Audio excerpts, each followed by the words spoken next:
circuit, but McMahon already with a 1 second lead. He's quite close behind that, Madsen. And Edwards, Pataska, great start for him up 4 places. Also, Calzotto having a little bit of a force start, down 4 places from his start. And Campfield dropping outside the top 20. I think there he is, and that is damage on that car as well. For turn 1 even, maybe he's been tapped around from behind. Maybe he already had that down. So here he was going on the outside of Ivanberg with the better straight line speed. Oh, he just carries too much speed, and then very good job from everyone else to get out of the way. We go back to this battle, which has just been raging on all day long. Ivanberg still in 7th place then.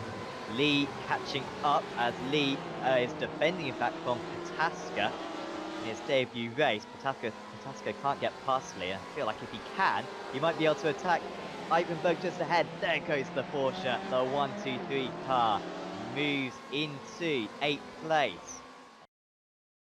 But Tom McMahon, who only won 1 race all of last season, has been a much better start this season. He won race 1 at Silverstone, and Tom McMahon is going to win race 1 at Barcelona. Round 3 of the championship goes his way.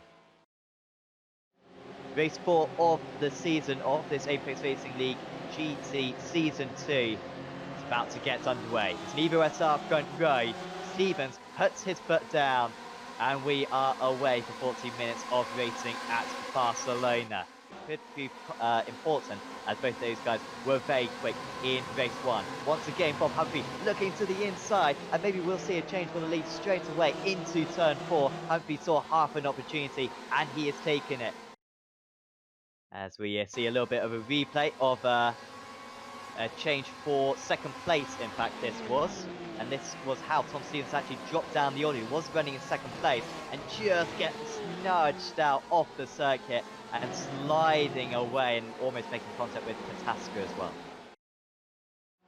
He is right on the tail of Max Wolf, who has already got a podium in this race, despite this only being his 2nd meeting of his Apex Racing League career. Here comes Lee, deep in the slipstream. The gap's down to 1.5 tenths of a second. He knows that he needs to pass, 1 to catch up to Humphrey, and 2 to keep McMahon behind him. And there goes Daniel Lee for H2M Engineering.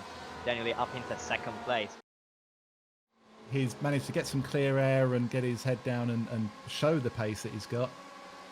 Or he's running a light car, and that worries me just a little bit. And you look at all the other times of the people around, you know, there's still some quick people. If you see Wolf coming under pressure from Salt, that was quite a ballsy move, wasn't it? From a long way back from Salt. Oh my! But all the rest of the corners around this layout are pretty flowing, so you have to be either incredibly brave on your brakes and incredibly late and just muscle your way through. Oh, as we see, he has a little look there. Oh, in contact between the two, and then they go spinning round, and McMahon just slides his way through the pair of them. And you were talking about maybe season 1, Daniel Lee emerging, and he knew that he was going to have to go for it if he was going to win the race.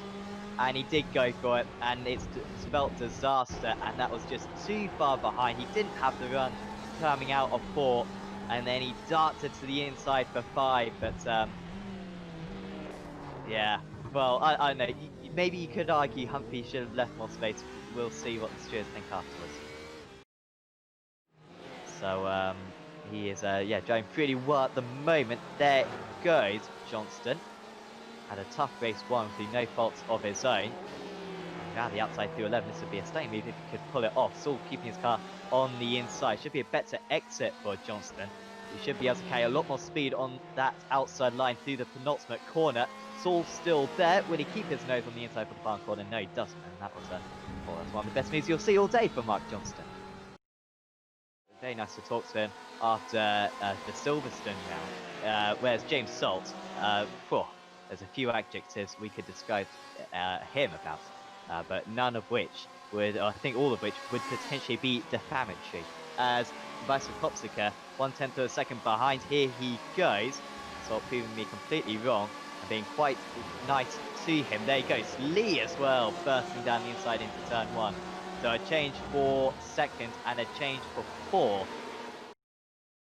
Anyway, we'll get back to this race. Lee, closer this time again. He nearly made the move 1 lap ago. Salt deep on the brakes, but Lee's even deeper on the brakes, just makes the corner, and Daniel Lee is back up into the podium places. McMahon miles ahead of this.